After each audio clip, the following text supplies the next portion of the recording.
time for another episode of The Epic Narrative. Thanks for coming. Here's my dad, Bob Switzer. And here we go. We finally get to the conversation. Remember where we left off? Was awesome, right? God comes to Adam and Eve. Well, I know they're named not Adam and Eve, man and woman. And he shows up in the garden and he announces his presence and he's inviting them back into relationship. That's where when he asked, right, where are you? It carried with it that idea of not just location, but he was saying, like, do you understand what you've lost? Do you know where you've fallen? Tell me about your spiritual and emotional and physical place. These were questions of like self-awareness. They weren't questions about shame. They were invitations, really, and this is what I think is so key, and I know I probably emphasized it enough already, but for me, it's so key. He was inviting them back into relationship. He was saying, hey, do you know where you are? Because you could be where I am. In other words, you could get a different perspective. Where you are currently is overwhelming shame, which didn't come from me. I'm right here. I'm not afraid of this. I'm not separated from you because of it. But the opportunity for you is to come here. I'm inviting you back. I'm inviting you to this perspective. That's called repentance. That's called elevating your perspective. Taking God's perspective on what your choices are, right? So here, that was verse 9. Where are you? Verse 10, he answers, I heard you in the garden, and I was afraid because I was naked, so I hid. So Adam's answer to God's invitation, first of all, no apology, no remorse, no repentance. He chooses to fear God, not love and trust him. Now I know that's a heavy response, but that's literally what's going on here. So many people miss this because they're so they're so excited to have God judge Adam and Eve for their sin. Again, I know it's man and woman. They want God to judge man and woman for their sin. Because this is the key to their theology. This is their key to their view of God. We need God to, bring down the hammer. But they miss the fact that God invites man and woman, Adam and Eve, to step out from behind the tree and into relationship with him. And instead, man chooses to fear God, not to trust his goodness. Now remember, he heard God. He heard God showing up. So he God didn't surprise him. God didn't come up, pop up out of nowhere. He could have. He didn't. So Adam not only heard God, he knew who God was. He knew it was God. He's like, I heard you in the garden. I knew it was you. I knew it wasn't some other animal. I knew it wasn't trees. I knew it wasn't whatever, a bird flying. I knew it was you. Now, what I want to know is, I don't have to know, but this is one of my questions, right? How long? I know, I'm so time-oriented. How long did Adam wait? How long did he run before he answered the question? Like, I know God asked that question. It doesn't say he only asked it once. Did God just, step through and ask her, hey, where are you, Adam? Where are you? Where are you? And Adam's in a panic because he's choosing fear over love. He's choosing rejection instead of invitation. So I don't know. I don't know. It's just one of my little side trails I go through when I read these verses. He says, I was afraid, right? He's choosing fear. I was naked. I hid. Now remember, fear is a new thing for man and woman. And I'm sure it is, I mean, it had to be a terrible, traumatic experience. Now, you and I probably have experienced fear at all kinds of levels in our life. And it probably started when we were too young to even be able to articulate what it was we were afraid of. We just knew something scared us. I mean, I have 9 grandchildren currently at the time of this recording. And in various ways, I know we love on them, they love on us, we have a great time. But sometimes, good grief, I'll sneeze, and trust me, I have like a supersonic. I do not sneeze softly. I try, but then my eyeball pops out of my head. I have to pick it up. So I I exaggerate. It's loud. So sometimes, we're just all watching whatever Disney something, and I sneeze, and a child will be like, and they're scared, and they like immediately like crawl into their mom or cuddle in and be like, oh my gosh, like they call me Bob, scared me. And I didn't mean to scare her, but it happens. Or sometimes, you just say hello really, really loud and exuberantly, and they kind of freak out and whatever, because they just woke up from the car seat, and you're like, hey, it's so good to see you. And they're like, wah. So I get it. In some way, we've all experienced fear in our life. Adam and Eve, man and woman, had never experienced fear. Never. So fear is a new thing. It had, like I said, a terrible experience. Even a fear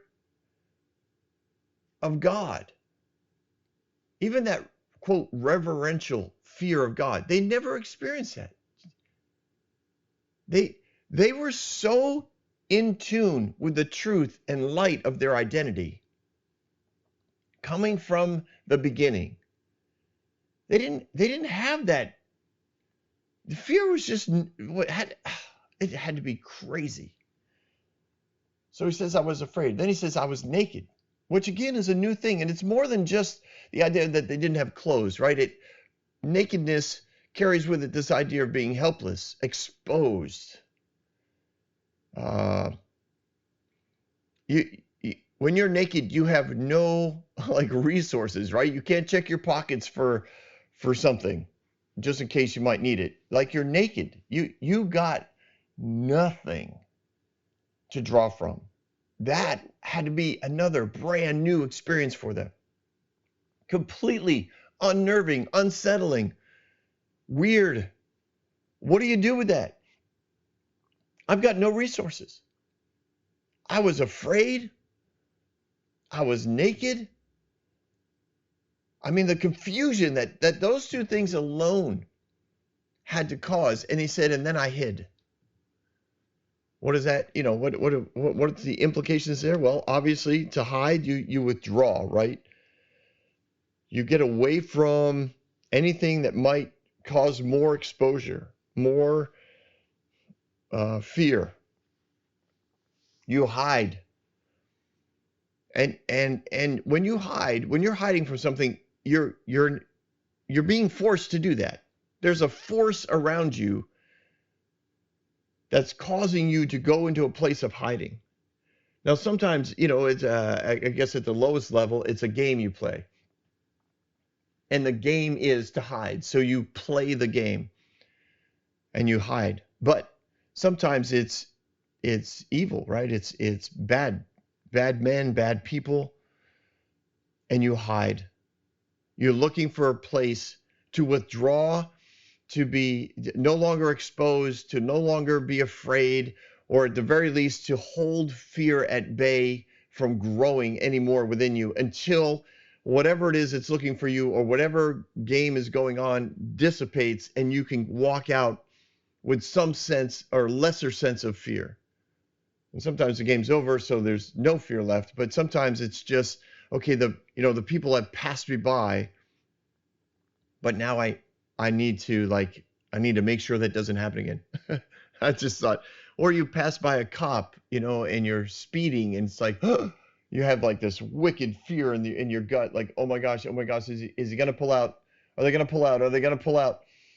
And then they don't, and you feel some sense of relief, but then you also think, I better slow down. I better straighten out. I do not like that fear. I don't like that kind of feeling. Well, man and woman are experiencing this right now. And this is what he's explaining to God. I heard you in the garden. I know who you are. I know your love. I know you're good. I know you're light. But I was afraid because I was exposed. I was without resources. I had no solid place in which I felt connected, because my connection to you has disappeared. And that's where I am. I don't feel connected to my Creator. I don't feel connected to the truth of who I am. My identity is gone. My purpose is in turmoil. My life is gone crazy. And somewhere in all of that, God is still like, hey, just like repent, like just come join me. Not beat yourself up. Just like walk out. Take my hand. Let's go for a walk. Let's restore everything. And because God is who he is, and he's so good, and he's not going to force people into subservient lifestyle, into some sort of, long-term obedience, he asks another question. Well, who told you that you were naked? Well, that's fabulous. Who told you that you were helpless? Who told you that you were without any resources? Who told you you were exposed? Well, this is really important, because again, we get to see a picture of God in all of this. God is exposing himself in the type of character he has. He's not demanding answers to questions that he doesn't know the answer for. Like, clearly God knows the answers to these questions, which is usually the case. Whenever God asks you a question, he is not looking for information. He's wondering, have you asked yourself these questions? Do you know? Because God knows you need to know the results of your choices. You need to know where you are, Adam. You need to know why it is that you feel afraid, what causes you to feel exposed and without resources. The implication in the question is you do have resources. You've got me. The implication is you're not exposed. I can cover you. It's a beautiful exchange here going on in the garden. And man and woman are hiding in the trees somewhere. I have a feeling woman is looking at man, and he's answering the questions, and she's just like wide-eyed, scared to death, maybe curled up in his arms. And they have to know at some level that God also knows where they are. But they're not doing any of the work necessary to figure it out themselves. They're not doing the internal self-discipline of answering these questions. So when God asks them, who told you you were helpless, without resources, and exposed? He wants Adam to know that this fear and helplessness does not come from God. This is so important. He's like, this isn't from me. Do you know who told you this? Who told you to live like this? Who told you to run and hide? Who told you that you have nowhere to go? It wasn't me. So who is it?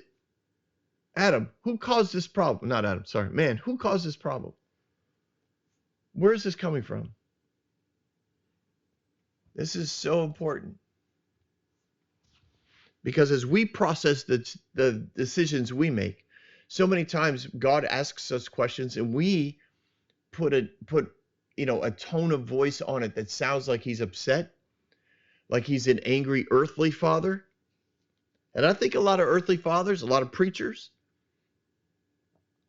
a lot of people in leadership, whether they be Christian or not, carry with it these thoughts of judgment, this idea that fear is a good thing, being afraid, even if it's quote reverential fear, is a good thing.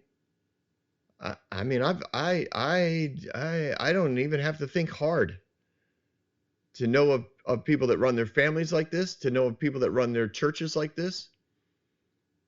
And if you mention it to them, like, hey, people are kind of afraid of you. They say things like, well, good. I'd rather them be afraid of me and do what I ask them to do than think I'm their best friend and not do what I ask them to do. If you're in a ministry like that, if you're in a church like that, man, you've got a tough environment to live in, without a doubt. Again, back to time. I don't know how long it was. I don't think God's asking these questions like boom, boom, boom, boom, boom. I don't think he's doing rapid fire, like intimidating man and woman. I think he's laying back. I think he's asking the questions fairly. I think he's asking them gently. I think he's giving space. I'll tell you, there's a lot of times when I'm in what would probably be considered counseling situations. I do know what is meant by the word counseling. I hold that word cautiously, use that word cautiously, because I also know that there are professional counselors that are paid and educated, and I'm not one of those. So when people ask, can I come to you for counseling? I usually say, listen, I call myself a relational strategist. I just try to help people communicate better and build relationship better. These are things that are intuitive to me, things I've done throughout my life. I know principles that have worked, and I help them grab those principles. They are not the only principles on the planet, and there are lots of principles that work, but whatever. We can work through a few and maybe develop some patterns, new patterns for you to practice, and hopefully help you break out. But I use the word counseling cautiously, but there are times where I ask questions in that sort of environment, and then I just sit and I wait. And I'll tell you, those moments, I mean, I'm used to them because I've done this thousands of times. But there are people who do not know what to do in the silence. They are panicked, and I can see it. They're panicked on the inside because the question has been asked. And I don't want to make them feel panicked. I just know what it means is they haven't ever done internal work, or not ever, it's probably a big word, but they've usually what it is they've done enough internal work to know that they bear some responsibility for the choices they made, and they don't want to take those responsibilities. So the question that is laid out in front of them puts them in a place where they are very similar to the place that man is right here, man and woman is. They're like, oh crap, what are we going to do? And I think God pauses just because I think it's something I would do. Now, I don't know. I wasn't there. And if you're telling yourself this story in your head and you don't think he did, that's fine. I'm not going to argue with you either. But I think he pauses. I think he says, so who told you you were naked? And he just waited. Now, I'm not going to wait on the podcast because that's just annoying, right? When there's all this long silences on your podcast, unless you listen to me at 1.5 or double speed, which a lot of people do. I know. I've mentioned that before. I'm kind of a slow talker, I guess. And when I'm live and in person, I can be very, I guess, distracting from the fact that I don't talk really fast. But I think God paused. I think that there was there's a lot of power in that pause, because I believe man and woman are understanding that they bear responsibility for the decision that they've made. They bear that responsibility. And for the first time in their, could be 1,000-year history or more, they have decisions to make. Am I going to take this responsibility? What am I going to do with this responsibility?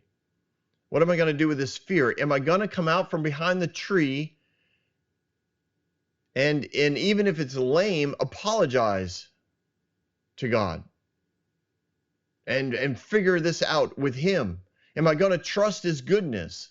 Am I going to trust his love? Am I going to go back to my original identity, or is this my fate? Like, is this my life now? And I believe shame has a lot of lies that come with it. And that's what Adam and Eve, man and woman, are wrestling with right here. There's a new identity that's being offered to them, and they, at some level, are feeling forced to take on that new identity built around shame and guilt, and God is offering them a return to their original identity filled with love and truth and light and connection to their Creator. And then God asks, have you eaten from the tree that I told you not to eat from? And that's a question of responsibility. And I think God was trying to get them there on their own. And I think they were avoiding answering the question. I think they were hanging out behind the tree going, I don't know. So he's like, well, did you eat from the tree? Did you make that choice? Will you take responsibility for that choice? Because if you can take responsibility, then we can get to that place of repentance and we can restore relationship. But if you don't take responsibility, then we're just going to be, treading water here for a long time. And you're going to be constantly more and more. That's very consistently the same word over and over again. Thank you so much.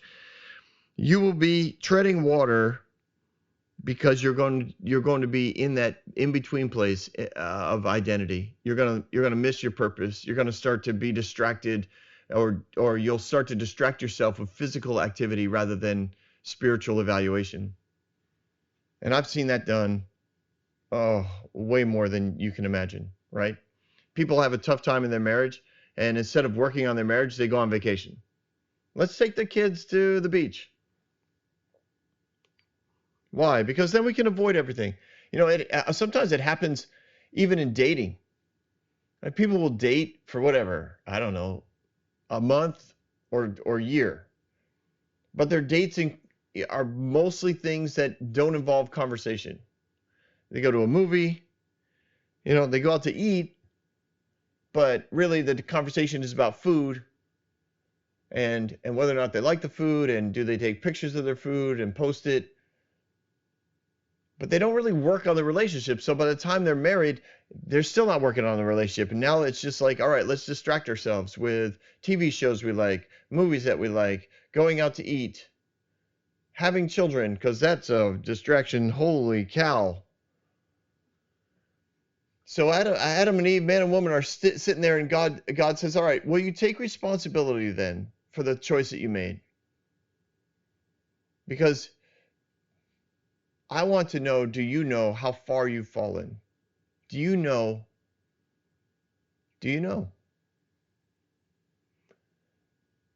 Are you gaining an understanding of how it feels to be disconnected from my goodness and from my love? Because that's what I'm asking you. Did you take from the tree that I told you not to take from? Did you make that choice? Because I told you would surely die. And by death, I mean this you would feel separated from me. Remember, this is not a truth that God is separated from them. The truth is God is standing there talking to them. He is not separated from his creation. But he said, you feel that way. Will you take responsibility for what your choice has caused? Because this is how it feels to be disconnected from your identity, from your place of love and goodness. And will you come back? Will you come back? Will you say, yes, we ate from the tree, and man, did we screw up. And we literally are hiding behind a tree because we feel exposed. We feel naked. We don't have any, we have no resources. Like, we literally don't even know what to say. We don't even know where to go. We don't know. We just don't know nothing. We are so overwhelmed with the results of our choice that we don't know what to do. We're so lost. I mean, every parent, like, when they've seen children in these roles where their child has done something. It doesn't have to be this dramatic, but they've done something and they're completely disoriented, and they maybe they're lost in a crowd or whatever, and they turn and they see their mom or their dad, and like that sense of relief and from that bewilderment and fear comes, starts to melt away, and they run to their parent. They just hug them. It's like, yes, I found, I'm okay. I'm okay. I'm okay. And that's usually what the parent does, right? We hug our children and we're like, you're okay. You're okay. We love you. It's okay. I know it was scary. I know you got lost, but maybe in that case, I knew where you were the whole time. But I also, I realized somewhere in there that you didn't know where I was. I'm really sorry. Stay close. Stay close. Let's work this out. That's what God's doing here. He's like, hey, listen, do you understand how far you've gone? Do you understand how lost you are? Because this is how it feels when you disconnect from me. This is what I told you would happen if you ate from the tree that I told you not to eat from. This is what's going to happen. God is still standing near Adam, near man and woman. He's not afraid of who they are or where they've fallen. He's not unable to connect to them. He's not unable to communicate with them. He's not pouring on more shame and guilt. He's not like, burying them and making them feel even worse. He's not angry. He's not making any threats. I mean, come on. So many people either ignore this or don't want to pay attention to this because they really want God. They want God to act like them. And when they are offended, when they have people that have turned their back on them, they want to come after them harsh. They want to come after them with guilt and manipulation, and they want to force them into a behavioral shift. And God does not do that here. And I know my engineer's like, I think you made that point, Bob. I know I probably have made that point way too much. No, actually I don't. I don't think I've made it too much, but I probably made it enough for now. So let's go on to the next verse. The man said, the woman you put here with me, she gave me some of the fruit from the tree and I ate it. And I know if you saw me, like, this is you just want to hang your head. Because if you understand anything that I've said in the last, 10 minutes, like, God is not trying to destroy this relationship. He's trying to invite it back into its true identity. He's trying to bring it back into alliance with love and goodness and light. He's trying to get Adam and Eve, man and woman, to move the dial back into the true frequency of creation. That's what he's trying to do. Basically, he's trying to get them to realign with the truth. Right? Truth is part of creation because the words that came out of the beginning are true. It's part of the character of God, which I believe is one of the reasons why truth eventually always comes out, because it is a force of nature, and nature cannot be stopped. Light cannot be stopped. Love cannot be stopped. But Adam deflects responsibility to the woman. And really, I think he's also deflecting to God, right? He's like, she brought it up. Like she's the one who talked to the serpent.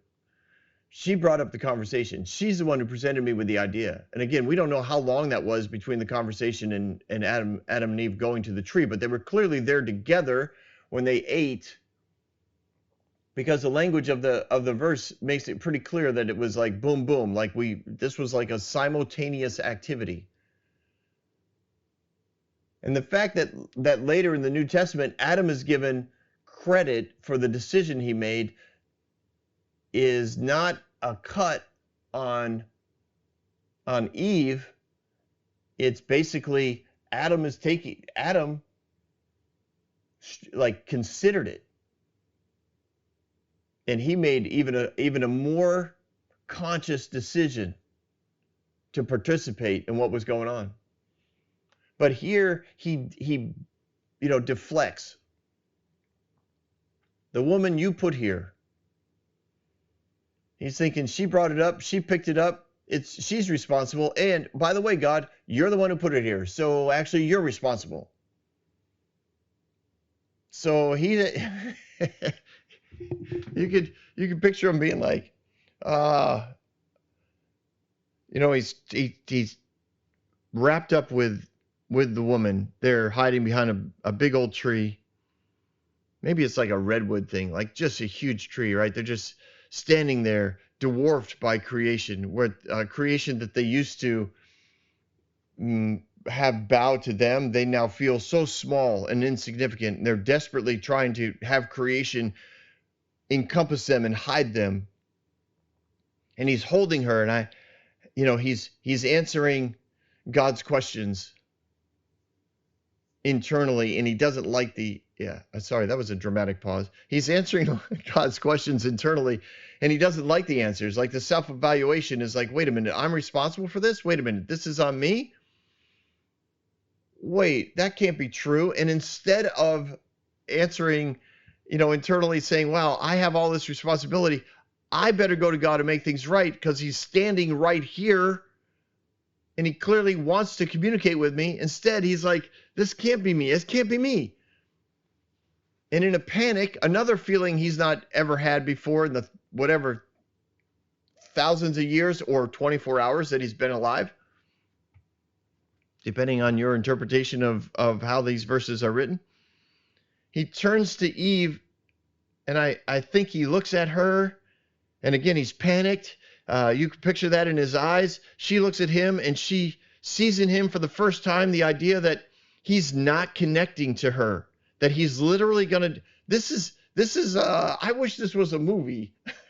Well, it is in my head. Like, I can't describe to you how directors can get actors and actresses to make these kind of faces, but I picture that face of I'm about to reject the one I love. I'm about to throw the one I love out.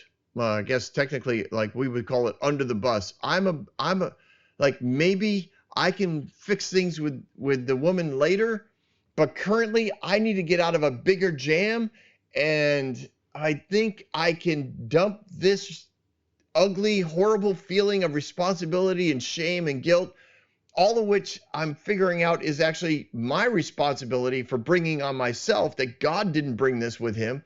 I brought this on me. This is all part of death and deception that this serpent cunningly dragged us all into. I'm going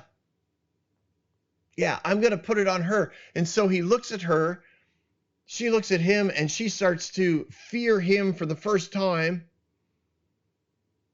She sees something in his eyes that she's never seen before. And he goes, yeah, that woman that you put in the garden, she gave me some of the fruit from the tree, and yes, I ate it. So the both of you made me do it. I really had no choice. I didn't have anywhere else to turn. I had no one else to talk to, which isn't true, but that's not unusual, right? When you're trying to dodge responsibility, you always throw in lies because it just makes you seem more believable. I had nowhere else to go. I had no one else to talk to. So yeah, this is your fault and her fault. Wow. I mean that woman, the emotional upheaval that she had to go through when the only love of her life, this being that she was created from, that she never felt separation from, even in being separated from God, she didn't feel separation from Adam, from man. They were in this together. They ate together. They decided together. Like there was so much unity up until this moment. For the first time, the first couple of the universe felt a death. It had to be so, again, more tragic. And the Lord said to the woman, and again, I think that there was probably a pretty big pause there because God knew, oh man, like, oh wow, what you have just done to her. God doesn't mind, doesn't mind. God, having stuff blamed on him was not, like love and goodness. It's not overwhelmed by that. Like it doesn't get offended by that. If somebody I love, somebody I have a great relationship with decides to throw me under the bus, I'm not offended by that. I might want to have a conversation with them, which I think is what God's doing here. I might want to understand if they understand what they've done, but we can make things right. I think God was like, oh wow. And I basically think that because I've thought that several times, and again in these kind of counseling situations I'm in, where something gets said, and I think, oh man. Like, oh man, I remember. Sorry, I'm not going to tell you all those stories, but the two main ones I think of were both done. They were marriages that weren't doing well, and the man, even after all kinds of, like usually over 2 hours of conversation where I'm thinking we're making headway, right, and the man will just say something. In both cases, I think to try and prove a point that he's not responsible for where the marriage has ended up, right? They're still deflecting, and I just want to. Sometimes I wanted to like jump over the table and slap them. Like, do you have any idea what you've just done? Like we were making progress, and then this is the final question you want answered. Anyways, that kind of response seems like something I would do. I don't know if God did, but that's what I see when I see this deflection, that it's her, and I kind of picture them, like her kind of pushing away from Adam, like unwrapping herself from his arms and looking at him like wow, I don't even know what to do right now. So that's why I think that there was a pause in time, and I think then God said, hey, so what is this that you have done? And of course, now she's in a panic. She feels nude, naked, unprotected by her husband, unprotected by nature, unprotected by the light that used to glow from her, the way that she would reflect the sun and move in and out of creation. She can't really hear the words of creation anymore. She thinks God is, on the other side of the tree. She believes the lie of shame and guilt, that God doesn't want to talk to her, that she has to do something in order to get right with him. And in that moment, she decides it wasn't just me, it was that serpent. And this is woman's opportunity to repent. This is woman's opportunity to now, especially now that she feels separated from Adam, and quote his leadership of the relationship. She could have stepped out from the tree and said, God, I'm lost. I am so lost right now. And I believe God would have just wrapped her up in his arms and said, I get it, sweetheart. Let's talk. And maybe through her repentance, Adam would have come out from around the tree and said, God, in tears, like, God, I don't know what I was doing. I destroyed everything. And God would have said, absolutely, you come here too. Like, this was another moment, another choice, another opportunity for unity and identity to once again be restored. So he says to the woman, what have you done? And the woman says, the serpent deceived me, and I ate. Wow. God saying, what have you done? Like, will you repent? Will you trust me? Will you come to me? And she says, it's not my fault. It's not my fault that we are separated. It's that serpent's fault. He deceived me. That word, beguiled me, seduced me, deluded me, utterly and completely destroyed my ability to make a good decision. So really, there's no way that it's my fault that I ate it.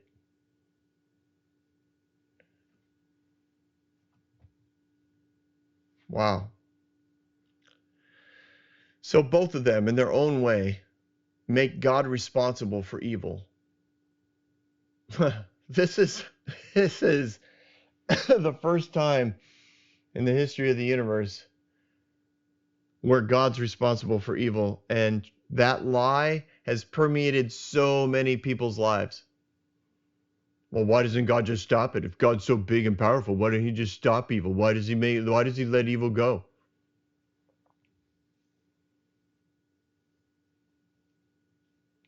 We're responsible.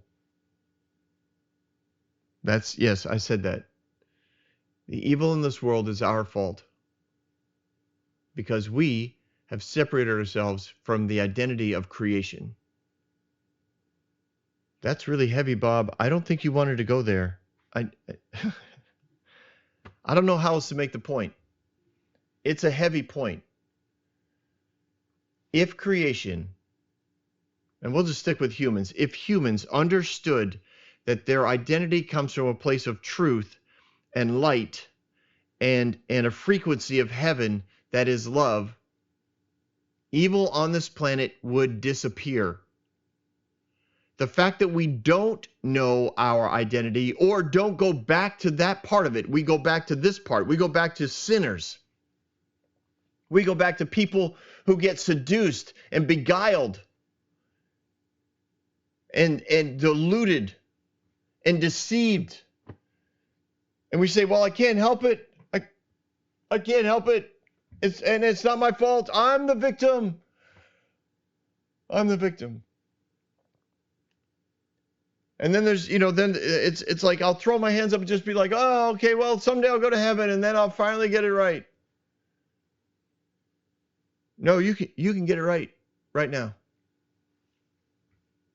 You can start connecting to the frequency of heaven right now. You can start looking at yourself from the place that you actually came from, which is the beginning, which is from a creator who's not afraid of you, who's not separated from you, who's asking you the questions, are you going to do the work necessary to repent? Are you going to come back into the right relationship with me? I'm right here. I'm not making this hard. Just step out from behind the tree. All the work's done. Everything's done. There's nothing you have to do to make this right. And that's where we're going to leave the man and woman right now. The choice was theirs. They both made the choice to put God as the one who's responsible for their choices and for the evil in the world at this point. All right? I know it's a heavy place to leave, but that's where we're leaving. And I'll see you again on the next Epic Narrative. Don't leave just yet. We've got Bob Thoughts. Hey, Welcome back, everyone. These are some thoughts. Bob has some thoughts. I don't know. That last point caught me again. I'll tell you, when I was listening to it, it's like, wow, this is the first time God got blamed for something that he did not create. And we've been over that before. We went over it in episode 1 when we talked about light and darkness, and we talked about the fact that darkness came from the light, and darkness wasn't evil. It was mystery. And the whole concept of mystery was that you bring light into the mystery and you reveal things, and you have revelation and excitement and new wisdom and new depths of understanding. And this is all that God created. That comes out of the light and life and beauty of the beginning. And somewhere in there, it got switched over to darkness is evil, and God created it. And wow. We couldn't be further from the truth. Just couldn't be further from the truth. And I listened to this episode, and at the end of it, I was like, wow. I don't know. To me, that's a big point. That's a big point. I hope you guys enjoyed it. I'd like to know some thoughts on that too. Of course, always feel free to reach out to me.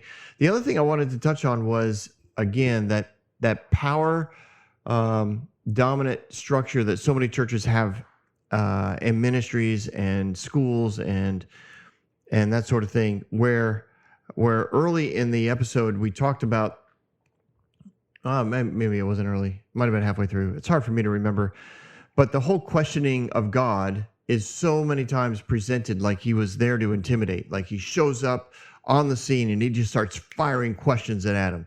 You know, where are you? Who told you were naked? Now I'm calling absolute blank, right? Gee, many crickets, Bob. It's like you did the episode. Do you think you can remember the questions?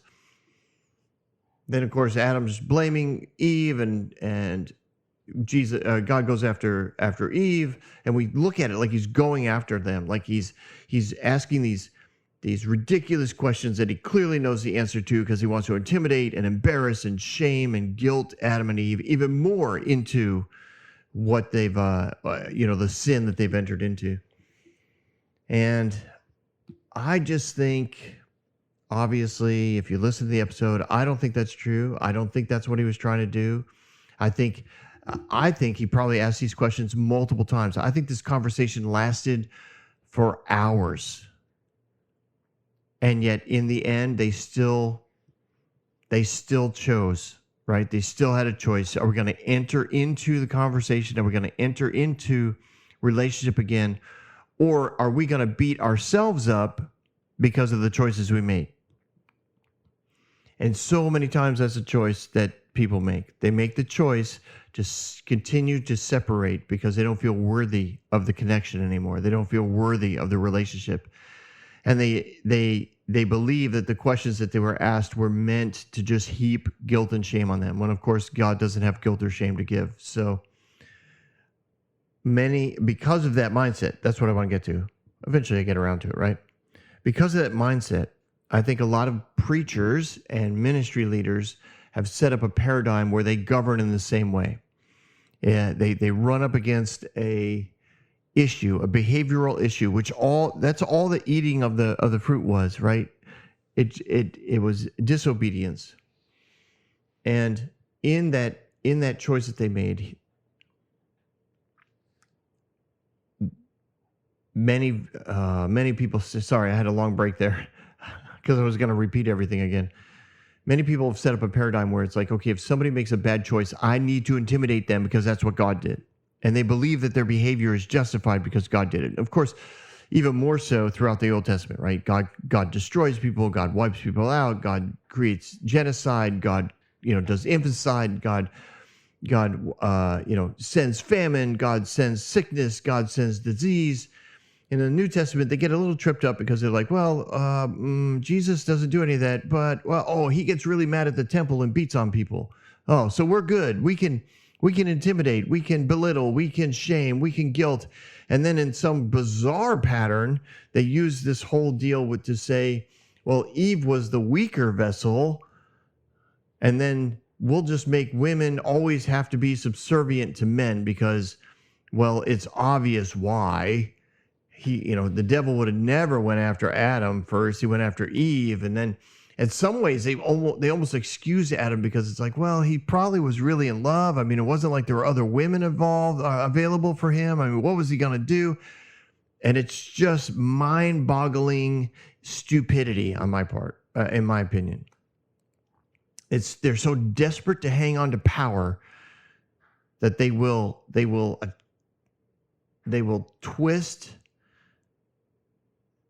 the clear translation of the character of God into something that fits their character so that they can be right, and again, hoard that over the people that are under them. And I go into this, well, if you want to listen about the Jesus thing, there's a bonus episode in season 1 where I break down Jesus in the temple.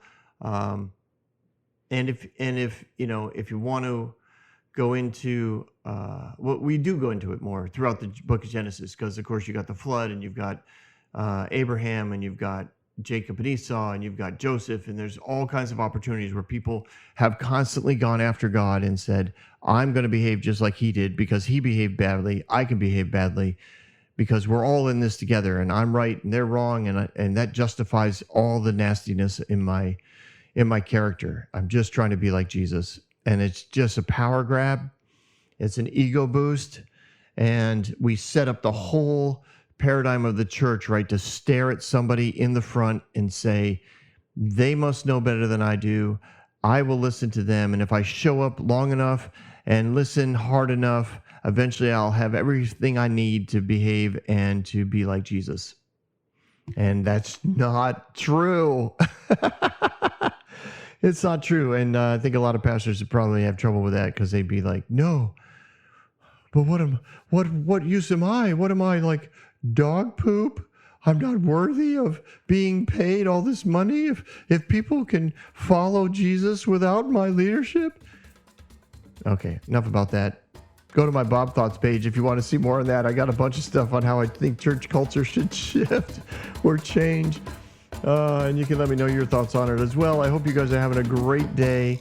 I look forward to next week's episode, and I'll see you again soon.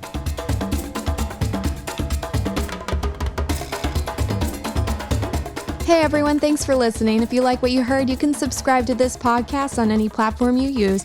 You can also reach out to Bob for questions or booking at thebobswitzer.com, or email him at thebobswitzer@gmail.com. See you next week, guys.